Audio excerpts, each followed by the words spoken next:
Okay, so full face snorkel masks, right? They're everywhere. Like, you can't scroll through social media for 5 seconds without seeing someone somewhere rocking one of those things. Yeah. It's like they're the new must-have for anyone even thinking about getting near the water. Totally. And the marketing. Don't even get me started. Oh, tell me about it. It's all like crystal clear water, vibrant fish swimming right up to the lens. Effortless breathing, panoramic views. It's like they're selling you a whole underwater experience. Exactly. And they make it seem so easy, so comfortable. But We're all about separating the, what is it they say, Instagram versus reality. exactly. We're diving deep, no pun intended. We're looking at the good, the bad, and everything in between when it comes to these masks. We're talking safety, we're talking functionality, all of it. Because, let's be real, there's always more to the story, right? You got it. There's the hype, and then there's the actual science behind how these things work, and sometimes, well, they don't always match up. Exactly. So today, we're breaking it all down for you. We're going to uncover what those marketing campaigns don't always tell you. We're going to give you the knowledge you need to make a smart choice before you even think about dipping your toe in the water with one of these masks. Because at the end of the day, it's about more than just looking cool out there on the water, right? Absolutely. It's about staying safe while you're exploring those underwater worlds. All right, so let's get into it. Full-face snorkel masks. Are they're cracked up to be? Let's find out. Let's do it.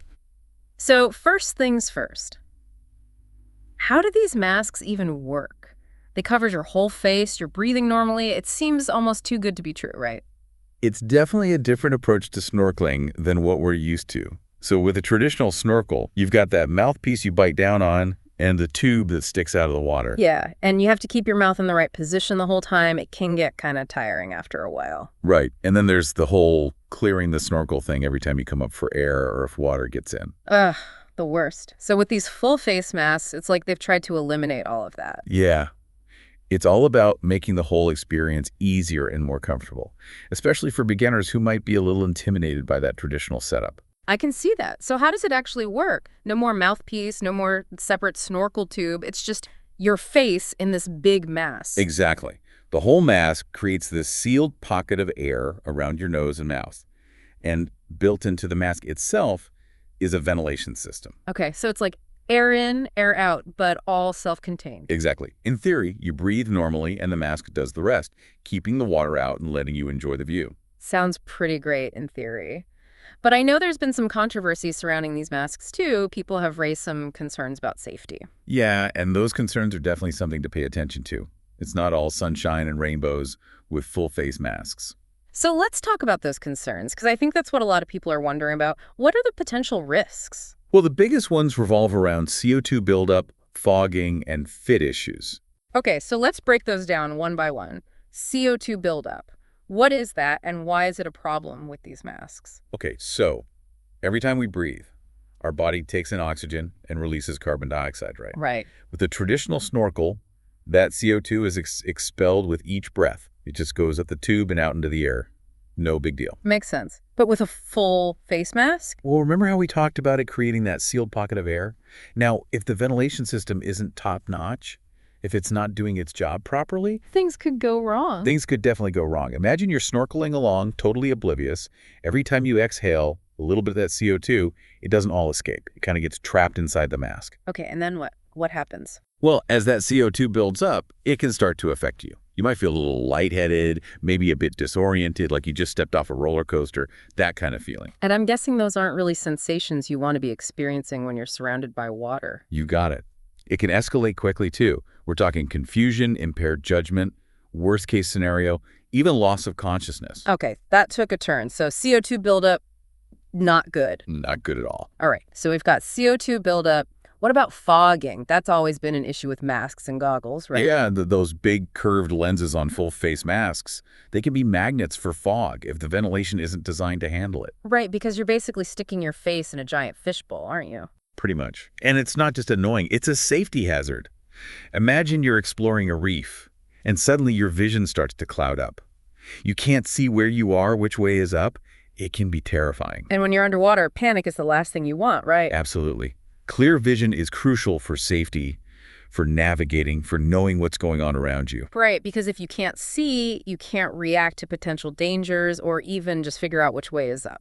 Exactly. Hmm. And that's where those panoramic views that are supposed to be such a selling point, they can actually work against you. Ah, so. Well, that large curved lens, it's actually a prime spot for condensation to form, especially if the ventilation in the mask isn't designed to counteract that. That makes sense. The bigger the surface area, the more potential for fogging. Okay, so I got the CO2 thing, the fogging issue. And then there's the whole fit situation. Ah, fit. That's a big one. It seems so obvious, right? Like, of course the mask needs to fit properly.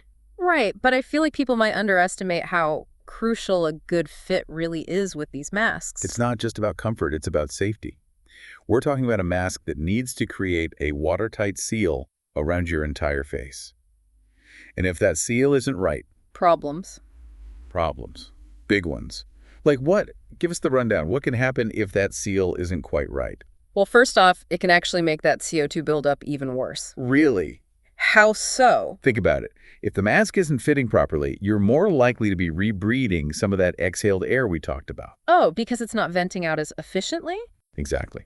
And the more you rebreathe, the higher the concentration of CO2 inside the mask. And that just compounds the whole dizziness, disorientation thing we talked about. Exactly. It's like a recipe for disaster. So it's like a domino effect. Bad fit, more CO2, increased risk of, well, bad things happening underwater. Exactly. Yeah. And that's not even mentioning the other major issue with a bad fit, leaking. Right. Water getting in. Is that a big concern with these masks? Because I feel like with a traditional snorkel, you're kind of used to getting the occasional mouthful of water. Right. But with a traditional snorkel, it's easy to clear. You just exhale forcefully and the water goes out the top. Simple. With a full face mask, it's a whole different story. But why is it so different? Because the entire mask is this sealed unit, remember. Clearing it requires a specific technique. And if you're not expecting it, if you panic, it can be really difficult to do. Oh, so you could actually end up inhaling water instead of air if you're not careful. It's a possibility, and that's obviously something you want to avoid at all costs. Absolutely. All right, so we're talking about some serious potential risks here. And I don't want to freak anyone out, but our research did turn up some reports of accidents and even, sadly, fatalities linked to these masks.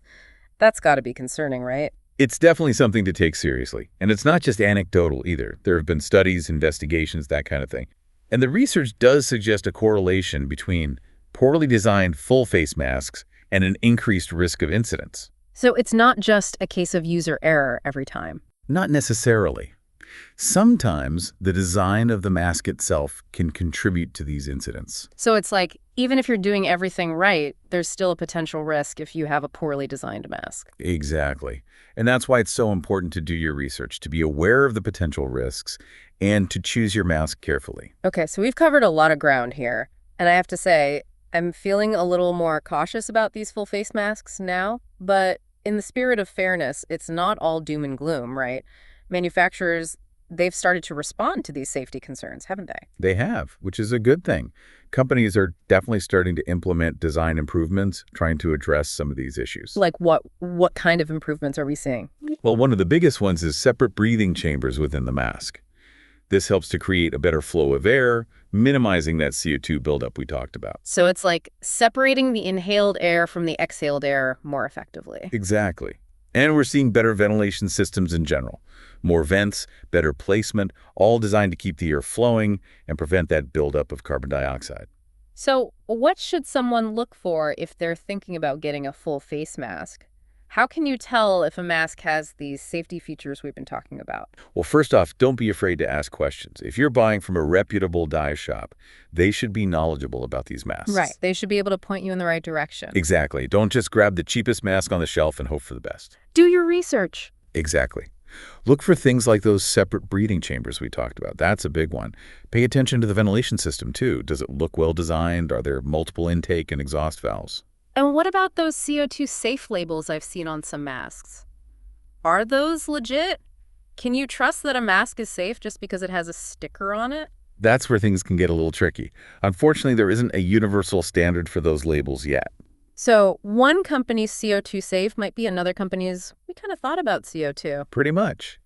So while some manufacturers might have really rigorous testing procedures in place, others, maybe not so much. Buyer beware. Exactly.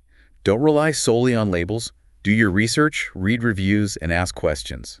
Okay, so let's say you've found a mask. It seems to tick all the safety boxes. What else do you need to know before you just dive in, both literally and figuratively? Well, the most important thing to remember is that even with the safest mask, it's just one piece of the puzzle. Hmm? You still need to practice safe snorkeling habits. Right. It's not a magic force field that makes you invincible underwater. Exactly. So give us some examples. What kind of safe snorkeling practices are we talking about here? Well, first and foremost, choose your snorkeling spots wisely. Calm, shallow water, especially when you're first getting used to a full face mask. Yeah, that makes sense. Don't want to be battling any strong currents or big waves when you're still getting the hang of the mask. Exactly. Get comfortable in a controlled environment before you venture out into deeper or more challenging conditions. And speaking of getting comfortable, listen to your body. Even if it's just a little thing, a bit of dizziness, feeling short of breath, or just this like nagging feeling that something's off, don't ignore it. Better safe than sorry, right? Exactly. It's always better to err on the side of caution when you're in the water. And on that note, taking breaks, regular breaks, it's crucial, even if you're feeling fine. Yeah, that makes sense. Give your body a chance to reset, especially with that whole CO2 buildup thing we talked about. Exactly. Even with a well-designed mask, taking breaks just helps to ensure you're not overdoing it, that you're staying safe and enjoying the experience. Okay, so we've talked a lot about full face masks, all the ins and outs. But I want to circle back to something you mentioned earlier, traditional masks and snorkels. Are those still a viable option, or are they going the way of the dinosaurs? No way. They're definitely not extinct. For some snorkelers, that traditional setup might be the better choice even.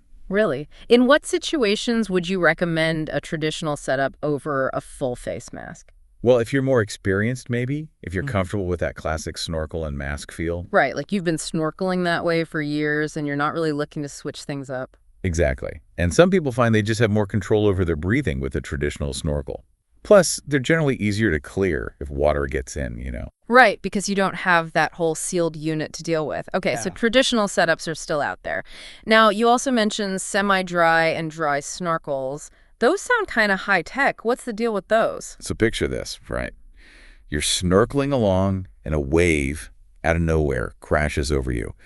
Classic snorkeling experience. Oh, yeah, I've been there. Not my favorite moment. Well, with a traditional snorkel, you're probably swallowing a mouthful of salt water. Well, like a gallon, but yeah. So a semi-dry snorkel that's got this special valve at the top helps to reduce how much water splashes in when you get hit by a wave. Okay, damage control. Exactly. And then a dry snorkel that's like next level. It's got this mechanism that actually completely seals the top of the snorkel when it goes underwater. So you could even dive down a bit without having to worry about, Drowning. That's amazing. It's pretty cool. Yeah. And it can make a big difference, especially for beginners who are maybe a little anxious about getting a face full of water. So it's like having the best of both worlds. You get the freedom of a snorkel, but with a little extra protection. Right. Okay, so we've covered a lot of ground today, folks. Where does this all leave us? Full face snorkel masks, yay or nay? I think the biggest takeaway here is that there's no one-size-fits-all answer. It really depends on you, your individual needs, how experienced you are, and what you're comfortable with. So it's all about weighing the pros, the cons, maybe trying out a few different options. Exactly. Do your research, talk to experts, try things out, and most importantly, trust your gut. Love it. And on that note, I think it's time to wrap up our deep dive into the world of full-face snorkel masks. It's been real, as always. We've explored the science, the hype, the hazards, and hopefully given you the knowledge you need to make an informed decision. But we want to hear from you. Have you tried a full-face mask? What was your experience like? Share your thoughts, your tips, your underwater selfies, all of it. Hit us up on social media. We love hearing from you. Until next time, happy snorkeling, everyone.